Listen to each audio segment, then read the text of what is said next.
Hello viewers, welcome to my channel. आज हम बड़ी सोच का बड़ा जादू बुक का 12 चैप्टर का फर्स्ट पार्ट पढ़ने जा रहे हैं। लक्ष्य बनाए, सफल बने। इंसान ने जितनी भी तरक्की की है लक्ष्य बनाकर की ही है। हमारे जितने भी आविष्कार हुए हैं, चाहे वे चिकित्सा के क्षेत्र में हो, इंजीनियरिंग के क्षेत्र में हो या किसी और क्षेत्र में हो, वो सभी इसी कारण संभव हुए हैं क्योंकि उन्हें हासिल करने का लक्ष्य बनाया गया था। बिजनेस में सफलता भी अक्सर इसीलिए मिलती है क्योंकि उसे हासिल करने का टारगेट बनाया गया था। उपग्रह धरती के चारों तरफ अपने आप चक्कर नहीं लगा रहे हैं, बल्कि इसीलिए चक्कर लगा रहे हैं क्योंकि वैज्ञानिकों ने अंतरिक्ष को जीतने का लक्ष्य बनाया था। लक्ष्य का मतलब है उद्देश्य। लक्ष्य सपने से ज्यादा होता है क्योंकि लक्ष्य का मतलब है सपने पर काम करना। लक्ष्य इससे ज्यादा स्पष्ट होता है, काश मैं ये कर सकता। लक्ष्य बहुत ही स्पष्ट होता है, मैं इसकी तरफ बढ़ रहा हूँ। जब तक लक्ष्य नहीं बनाया जाता तब तक कुछ भी हासिल नहीं किया जाता, तब तक उसकी तरफ कदम नहीं बढ़ाए जा सकते। लक्ष्य के बिना व्यक्ति जीवन में इधर उधर भटकता रहता है, वह लड़खड़ाता रहता है और कभी यह नहीं जान पाता कि वो कहाँ जा रहा है, इसीलिए वो कहीं भी नहीं पहुँच पाता। लक्ष्य सफलता के लिए उसी तरह जरूरी है जिस तरह जीवन के लिए हवा जरूरी है। कोई भी बिना लक्ष्य के सफल नहीं हुआ, कोई भी बिना हवा के जीवित नहीं रहा।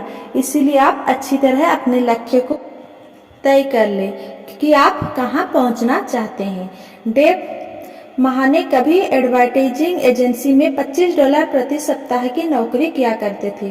27 वर्ष की उम्र में वे एजेंसी की वाइस प्रेसिडेंट बन गए और 33 वर्ष की उम्र में वे गुड ह्यूमर कंपनी की प्रेसिडेंट बन गए।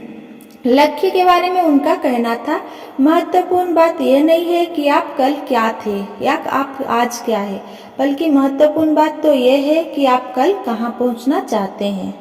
महत्वपूर्ण बात यह नहीं है कि आप कल क्या थे या आप आज क्या हैं, बल्कि महत्वपूर्ण बात तो ये है कि आप कल कहाँ पहुँचना चाहते हैं।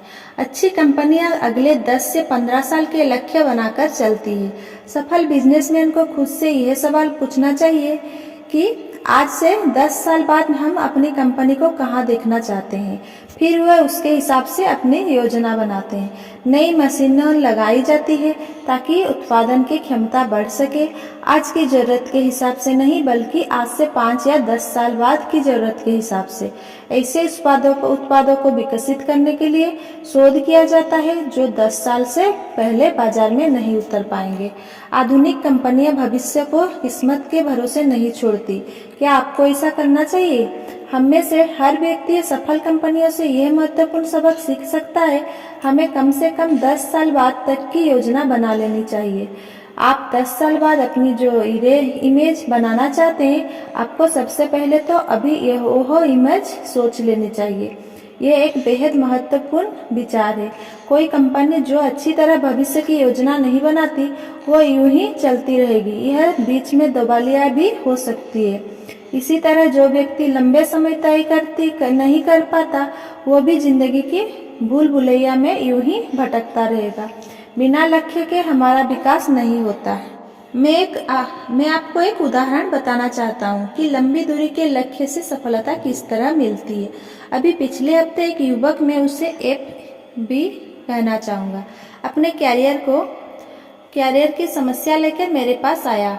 FB सभ्य और समझदार दिख रहा था। वो कुंवारा था और उसने 4 साल पहले ही अपना कॉलेज पूरा किया था। हमने उसके कामकाज, शिक्षा, उनकी योग्यताएं और उनकी सामान्य पृष्ठभूमि के बारे में चर्चा की। फिर मैंने उससे कहा, आप मुझसे नौकरी बदलने के बारे में सलाह लेने आए हैं, आप किस तरह की नौकरी चाहते हैं? उसने कहा, यही तो मैं आपसे पूछने आया हूँ, मुझे नहीं पता कि मैं क्या करना चाहता हूँ। उसकी समस्या बहुत ही आम समस्या है, परंतु मैंने महसूस किया कि इस व्यक्ति की मदद करने का यह तरीका नहीं है कि मैं इसे कोई कम संभावित नियोक्ताओं में शामिल करूं या मिलवा दूं। कैरियर चुनने से गलती करके उसने सीखना कोई अच्छा तरीका नहीं है, क्योंकि कैरियर की संभावनाएं दर्जनों होती है। इसीलिए सही नौकरी मिलने के अवसर भी दर्जनों में से एक होते हैं। मैं जानता था कि मुझे एफपी को यह एहसास कराना होगा कि किसी जगह अपना कैरियर बनाने से पहले उसे पहले यह जानना पड़ेगा कि उसकी मनचाही जगह कौन सी है। इसीलिए मैंने कहा, अब आप एक अलग नज़रिया से अपने कैरियर प्लान को देखो। क्या आप मुझे बताएंगे कि आज से 10 साल बाद आप अपनी कैसी इमेज दिखना चाहते हैं? एफबी ने काफ़ी सोच विचार कर कहा, मैं समझता हूँ कि मैं वही चाहता हूँ जो हर व्यक्ति चाहता है, एक अच्छी सी नौकरी जिसमें अच्छी तनख्वाह मिलती हो और एक अच्छा सा घर। सच कहूँ तो मैंने इसके बारे में ज़्यादा नहीं सोचा। मैंने उसे आश्वस्त किया कि यह बिल्कुल स्वाभाविक है। फिर मैंने उसे बताया कि कैरियर चुनने की उसकी शैली वैसे ही थी जैसे हम किसी एयरलाइन टिकट काउंटर पर जाएं और कहें, मुझे एक टिकट दे दीजिए। टिकट बेचने वाले आपकी कोई मदद नहीं कर सकते जब तक कि आप उन्हें यह ना बताएं कि आप कहाँ जाना चाहते हैं। इसीलिए मैंने कहा, और मैं तब तक नौकरी ढूंढने में आपकी मदद नहीं कर सकता जब तक कि आप मुझे यह ना बता दें कि आप कहाँ पहुँचना चाहते हैं। आप और सिर्फ आप ही मुझे यह बता सकते हैं कि आपका लक्ष्य क्या है। इससे एफबी सोचने पर मजबूर हो गया। अगले 2 हफ्ते तक हमने अलग अलग नौकरियां के अच्छे बुरे पहलुओं पर विचार करने के बजाय लक्ष्य निर्धारित करने के बारे में विचार किया। एफबी ने कैरियर प्लानिंग का सबसे महत्वपूर्ण सबक सीख लिया। शुरू करने से पहले जान ले आप कहाँ जाना चाहते हैं। सफल कंपनी की तरह आप आगे की योजना बनाएं। एक तरह से आप भी किसी कंपनी की तरह है। आपकी योग्यताएं, आपकी प्रतिभा, आपकी दक्षताएं आपके उत्पाद हैं। आप अपने उत्पादों को विकसित करना चाहते हैं ताकि आपको उनकी अधिकतम कीमत मिल सके। भविष्य की योजना बनाने से ऐसा करना संभव है। यहाँ 2 कदम सुझाए जा रहे हैं जो आपकी मदद करेगी। पहले तो अपने भविष्य को 3 खंडों में बांट दें, काम, धंधा, घर और समाज। अपने जीवन को खंडों में बांट देने से आप दुविधा में नहीं पड़ेंगे। आप आंतरिक संघर्ष की समस्या से बच सकेंगे और आप अपने भविष्य की पूरी तस्वीर देख सकेंगे। दूसरी बात, अपने आप से इन सवालों के स्पष्ट सुनिश्चित जवाब पूछ ले। मैं अपने जीवन में क्या हासिल करना चाहता हूँ, मैं क्या बनना चाहता हूँ और किस चीज़ से मुझे संतुष्टि मिलेगी। मदद के लिए नीचे दी हुई प्लानिंग गाइड का प्रयोग करें। आज से 10 साल बाद की मेरी इमेज 10 साल की प्लानिंग गाइड। पहला, काम धंधे का खंड। आज से 10 साल बाद मैं कितने आमदनी हासिल करना चाहता हूँ। दूसरा, मैं अपने पास कितनी जिम्मेदारी चाहता हूँ। तीसरा, मैं कितनी सत्ता, कितना अधिकार चाहता हूँ। चौथा, अपने काम धंधे से मैं कितनी प्रतिष्ठा चाहता हूँ। घर का खंड। आज से 10 साल बाद। पहला, मैं अपने कैरियर को किस तरह का जीवन स्तर देना चाहता हूँ। दूसरा, मैं किस तरह के घर में रहना चाहता हूँ। तीसरा, मैं किस तरह से छुट्टियाँ बिताना चाहता हूँ। चौथा, अपने बच्चों के शुरुआती वयस्क सालों में मैं उनकी कितनी आर्थिक मदद करना चाहता हूँ। सामाजिक खंड। आज से 10 साल बाद।